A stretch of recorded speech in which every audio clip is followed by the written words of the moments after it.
안녕하세요. 서중의 경제펀치 서중입니다.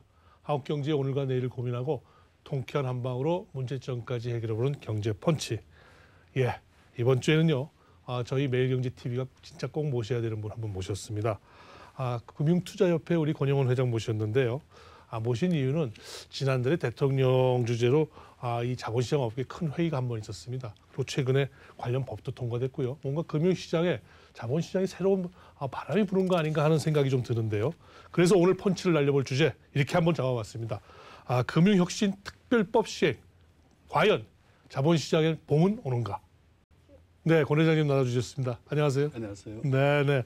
가뜩이나 바쁘셨는데 점점 더 바쁘시겠어요? 네. 벌써 취임하신 지 한 1년 되셨죠? 네, 1년 그동안 어떤 진행원 소회 또 앞으로의 전망 한번 좀 간단하게 짚고 넘어가죠. 네, 그 협회장이라는 그 막중한 자리를 맡고 나서 후회가 남지 않도록 정말 열심히 뛴 한 해였던 것 같습니다.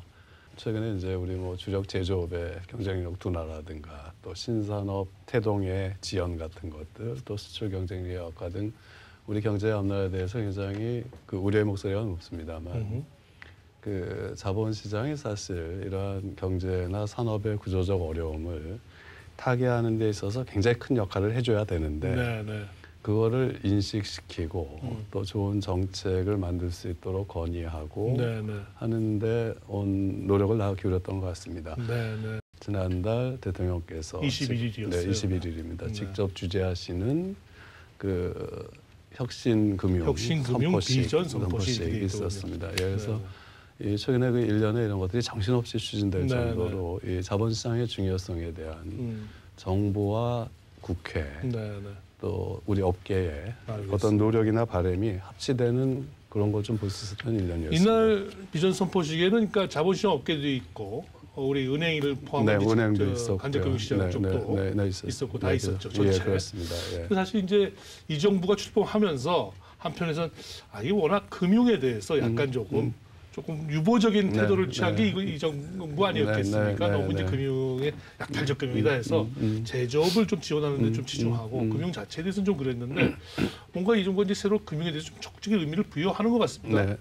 변화가 있다고 보십니까? 어떻게 보면 이 자본시장이 발전하는 게 단지 자본시장을 구성하는 증권회사나 자산운용사가 잘 된다 이 차원이 아니고 자본시장이 선진화되고 발전하는 것이 이 혁신 성장을 통해서 우리 실물 경제가 경쟁력을 회복하고 또 국민의 재산 증대, 노후 대비에 이바지하는 핵심적인 역할을 자본시장이 하는구나. 사실은 하는 거 그거를 이제 인정하신 거 아닌가. 역할을 찾으면 굉장히 기능이 많을 수 있는데 맞습니다. 그날 보니까 그러면서 뭔가 아주 상징적인 의미였는지 모르겠습니다. 증권 거래세를 좀 손을 대서 좀 낮춰졌어요. 0.05%. 좀 너무 약한 거 아닌가? 이래 기별이 가까요.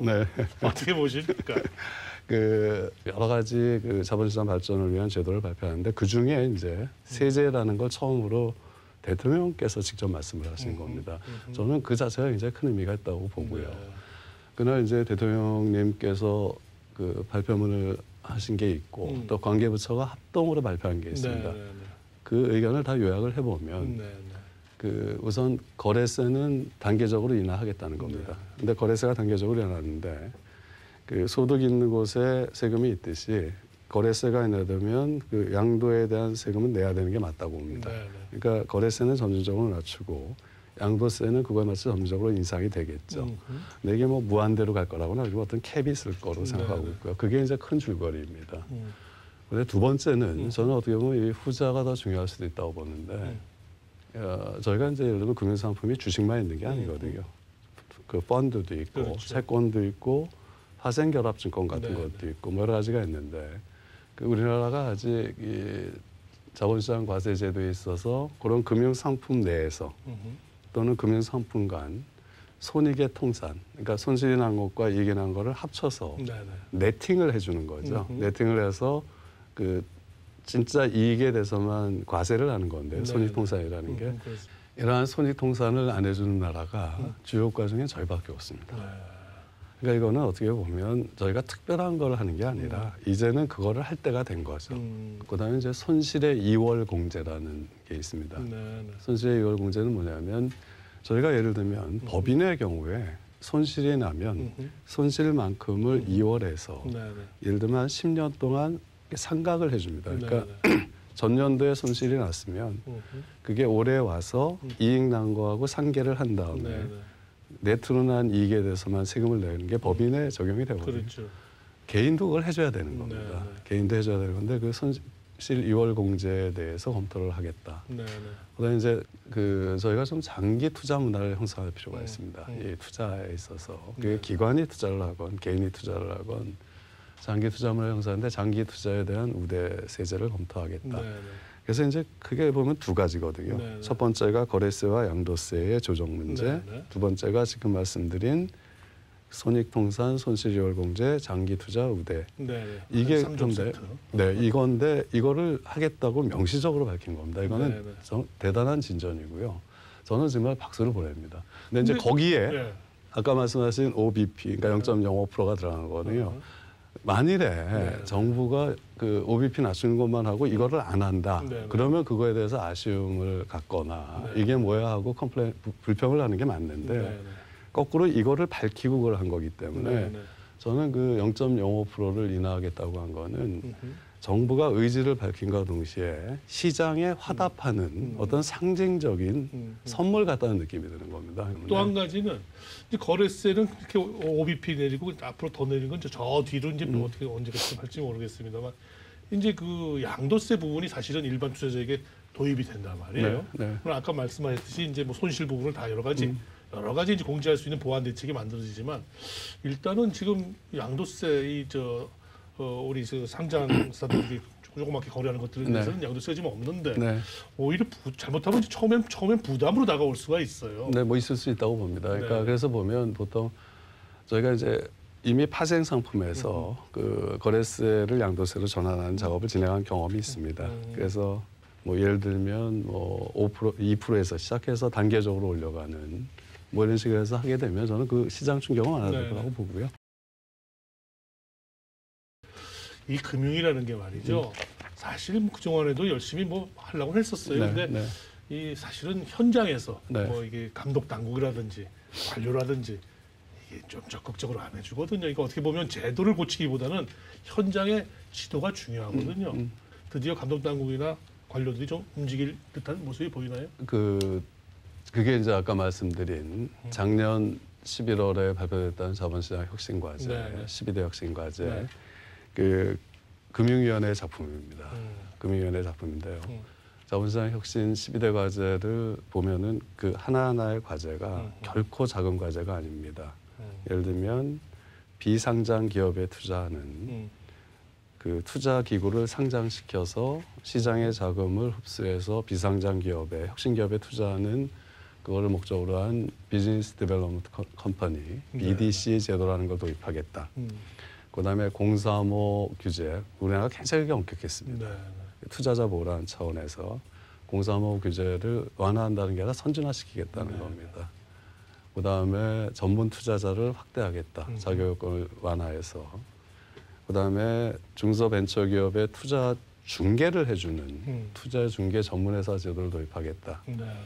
그다음에 사실 또 우리 금융투자회사, 증권사나 자산운용사에 너무 룰이 엄격해서 어떤 창의성을 발휘해야지 좋은 상품을 만드는 건데요.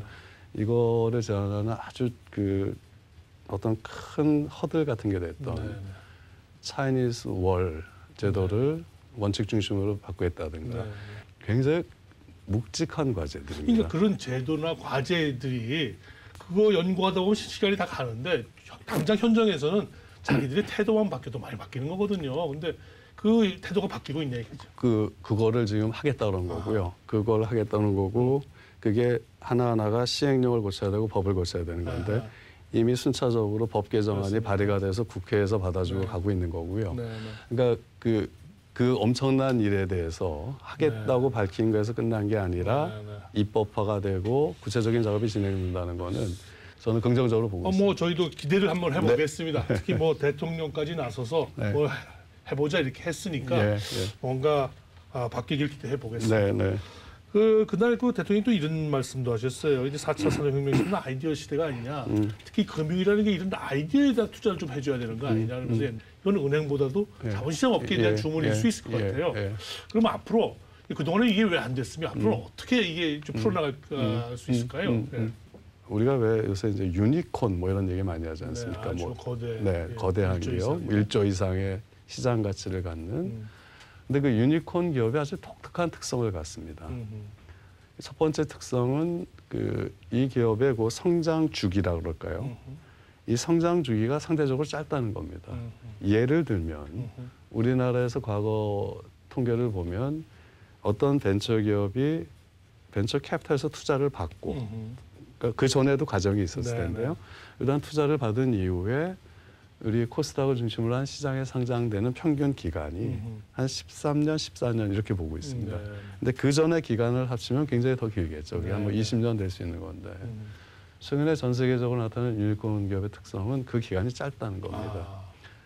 얼마 전에 미국의 리프트라는 그 차량 공유 업체죠.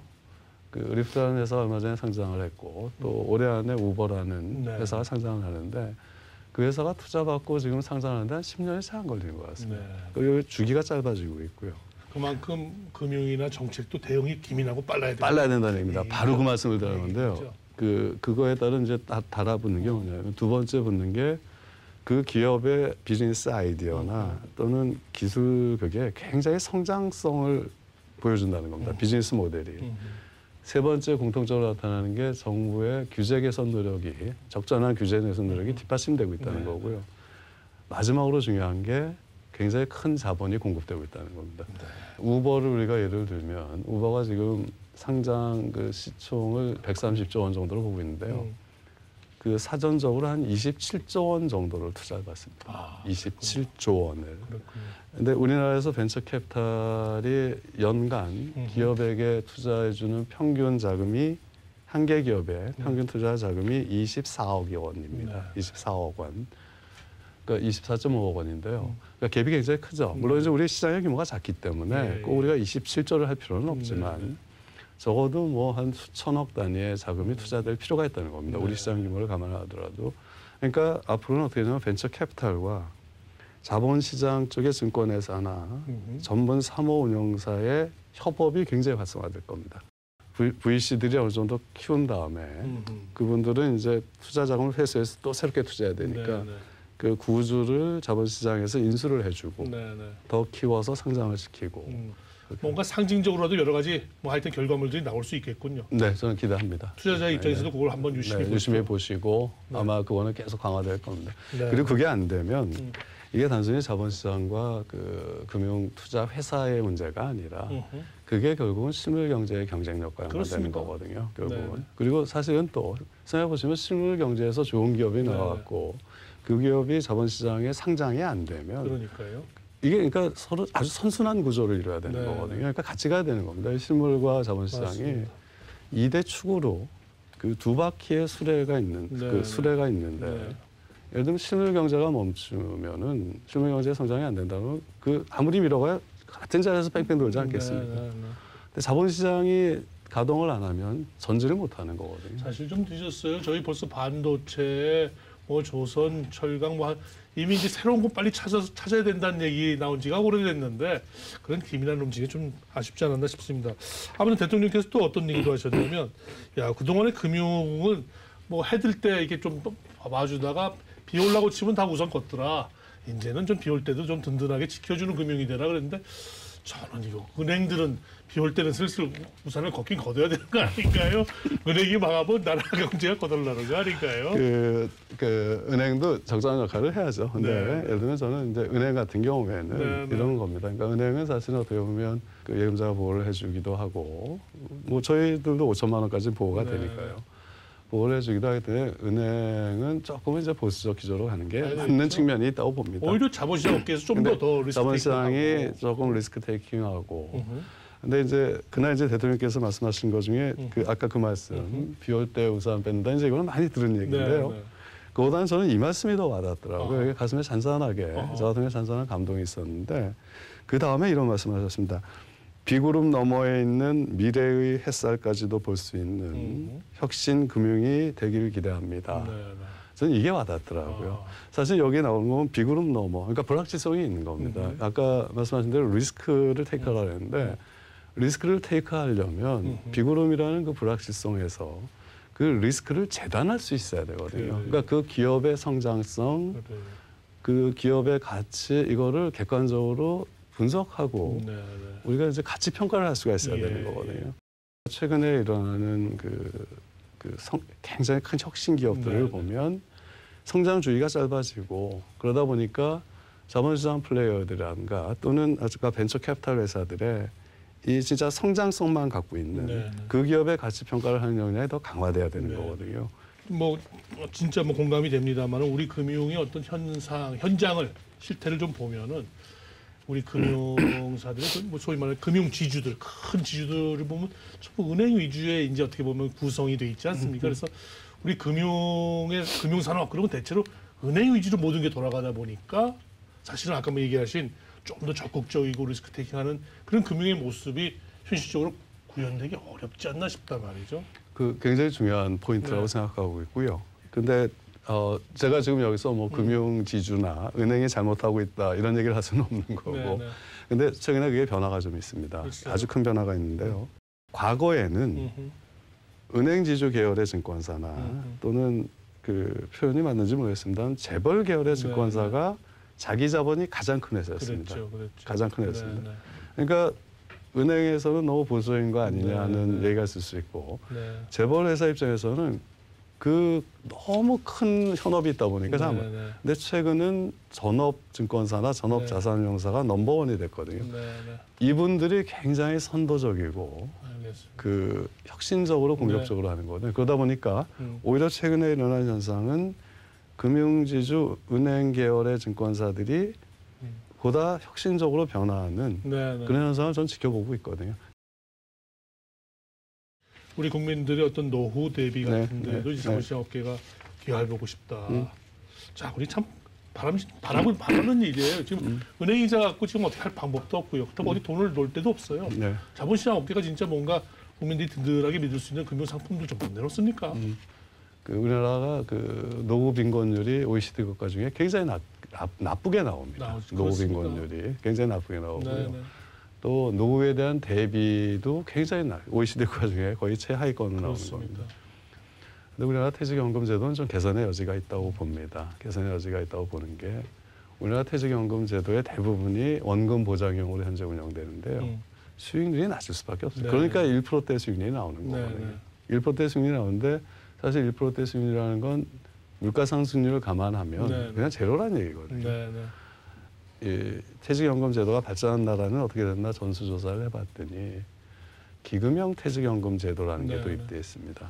예를 들면 우리가 국민연금 그러면 기금운용위원회가 있지 않습니까? 또 기금운용하는 사무국이 있고 그러니까 그런 기금을 운영하는 위원회를 구성해 주는 겁니다. 네, 네. 근데 그 위원회의 구성은 노와 사가 같이 참여하는 겁니다. 노와 사가 같이 참여하고 또 전문성이 있어야 되기 때문에 외부 전문가가 참여해서 이 퇴직연금을 어떻게 운영하는 게 네, 네. 안전성도 유지하면서 네, 네. 또 수익률도 유지하느냐 하는 거를 전문적으로 검토를 해서 네, 네. 거기서 자기네 그 퇴직연금을 운영할 운영회사를 선정을 하는 겁니다. 네, 네. 그러니까 이 제도는 안 도입하는 게 이상한 겁니다. 도입하는 게 이상한 게 아니고 네. 그리고 이게 기금형 퇴직연금 제도라는 거는 그러니까 반드시 해야 되는 게 아니라 일종의 선택 사항입니다. 싫으면 안 해도 되는 건데요. 그래서 이제 기금형 퇴직연금 제도가 필요하다 하는 거를 수없이 주장을 해왔고 네, 네. 현재 그 발의가 돼 있고요, 법안이. 네. 저는 그 상반기 중에 이 법안이 좀 통과됐으면 하고 기대를 하고 있고 더불어서 네. 이제 추가적으로 좀 검토돼야 될 게 디폴트 옵션이라는 네, 건데요. 네. 이거는 뭐냐면 저희가 조사를 해보면 막상 퇴직연금의 수익률에 대해서는 불만이 있으면서도 네, 네. 무슨 퇴직 상품을 가입해야 될지가 고르는 게 우리 근로자들이 쉽지가 않습니다. 네, 네. 실제로. 네. 그러다 보니까 이제 그 디폴트 옵션이라는 건 뭐냐면 그 정해진 그 각 운용사가 내놓은 대표적 상품이 있습니다. 네, 네. 대표적 상품. 그 투자자의 성향에 맞춰진. 그럼 자동적으로 그 상품에 가입하게 되는 제도인데요. 네, 네, 네. 디폴트 옵션을 할 거냐 말 거냐는 근로자의 선택 사항입니다. 네. 근데 선택을 했다 그러면 그런 대표적인 상품은 이거가 가장 잘 돼 있는 나라가 결국은 그 미국이나 호주 같은 나라에서 퇴직연금 수익률이 뭐 10%까지 나온다는 게 네. 결국 이 두 가지 제도에 대해서 기인한 바가 굉장히 크거든요. 지금 퇴직연금 수익률 10%까지 나오는 나라 말씀을 주셨습니다.만 지금도 이제 퇴직연금에 무슨 뭐 DB형이다, 뭐 DB, DC형이다, 뭐 이렇게 있지 않습니까? 네, 그래서 퇴직연금 운용 수익률을 나중에 보면 네. 너무 낮아요. 예. 그래서 야 이거 뭐 국민들에게 퇴직연금 필요하면서도 실제 나중에 금융사들의 퇴직 수익률이 너무 낮아서 어떤 모럴 해저드가 좀 있지 않느냐 뭐 하는 게 얘기들도 많았는데 하여튼 이런 부분에 대한 보완이 좀 많이 있어야 되지 않을까요? 그러니까 그 몇 가지가 있겠죠. 네. 아까 말씀드린 대로 이제 그 제도가 들어오는 게 네, 중요하고요. 제도가 들어와서 그거를 그리고 퇴직연금운용위원회가 네. 그 우리 자산을 누가 운영할 거야 하고 네. 경쟁을 시켜야 됩니다. 경쟁이 좀 철저하게 경쟁을 돼야 시켜야 된다. 되는데. 그러면 자산운용사들이 그걸 따기 위해서는 엄청나게 좋은 상품을 갖다 네, 해야 되고 수익률을 유지해야지 네, 그게 유지가 되는 거거든요. 그런데 두 번째는 그 자산운용사의 경쟁력이 커져야 됩니다. 네, 네. 그래서 지금까지 이 자산운용사들이 어떻게 보면 조금 우리 국내 상품 중심으로 운영을 했다면 지금은 자산운용사들이 글로벌리 상품을 포트폴리오를 좀 배분해서 안정성과 그 한 중수익 정도의 네, 수익률을 유지하는 그 역량이 굉장히 커지고 있는 거고요. 아무튼요. 하여튼 수익률만 높아지면 오지 말래도 고객들은 갈 겁니다 아마. 그렇게 만들 겁니다. 그렇게 만들어야 되고요. 우리 네. 자산운용사 충분히 그거 해낼 네, 네. 역량과 자세가 돼 있다고 봅니다. 그렇습니다. 해내겠습니다. 신뢰가 무엇보다 중요할 것 같고 네. 또 하나 더 여쭙겠습니다. 이제 이렇게 이제 어떻게 보면 자본시장 업계에 과제들이 이제 쭉 네. 생겼습니다. 네. 처음에 조금 이번 정부에서는 뭐 자본시장 업계에서 조금 좀 한가해진 애들이 굉장히 바빠지실 것 같아요. 예, 예. 자, 협회 차원에서 올해 계획 어떤 거 세우고 계십니까? 결국은 올해는 이미 확고하게 방향이 정해서 발표된 과제들이 네. 그 입법 과정을 거쳐야 되는 게 차질 없이 진행되도록 해야 됩니다. 아하. 그다음에 아까 말씀하신 세제 문제 네. 이거는 굉장히 큰 이슈거든요. 그렇죠. 저희 나라가 아직도 동북아 금융 중심지를 포기한 게 아니거든요. 네. 근데 동북아 금융 중심지를 하려면 적어도 이 과세 체계가 국제적으로 정합성이 있어야 됩니다. 네, 네. 근데 그 아까 말씀드린 그 세제 개편안은 국제적 정합성을 만들겠다는 거거든요. 이 세제 개편안 과제도 반드시 올해 안에 해내야 될 일이고요. 네. 우리 그 금융투자 회사들, 증권사, 자산운용사들의 자발적 경쟁력 증대 노력. 네, 네. 그걸 위해서 저희 협회 같은 경우에는 월 1회씩 사장단 회의를 합니다. 네, 네. 이 사장단 회의를 통해서 그러한 것들이 차질 없이 진행되도록 하는 게 올 네. 한 해 그냥 굉장히 중요한 과제인 것 같습니다. 네. 더불어 우리 대표적인 우리 매일경제 TV 좀 이 자본시장에 대해서 정확하게 알릴 걸 좀 알려주시고 좀 도와주시길 제가 오히려 눈 크게 부탁드립니다. 뜨고 한번 지켜보겠습니다. 부탁드립니다. 1년 뒤에 우리 고 회장님 약속 얼마나 지키셨는지 다시 한번 모시고 네. 채점 한번 하겠습니다. 네, 알겠습니다. 감사합니다. 네, 감사합니다.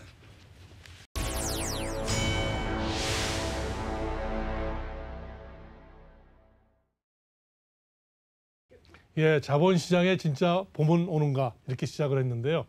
일단 봄을 알리는 소식은 온 것 같습니다. 그 봄이 얼마나 화사한 봄이 될지 좀 칙칙한 봄이 될지 한번 앞으로 눈 크게 뜨고 한번 여러분 시청자 여러분 지켜보시면 좋을 것 같습니다. 서정의 경제펀치 오늘 여기서 인사드리겠습니다.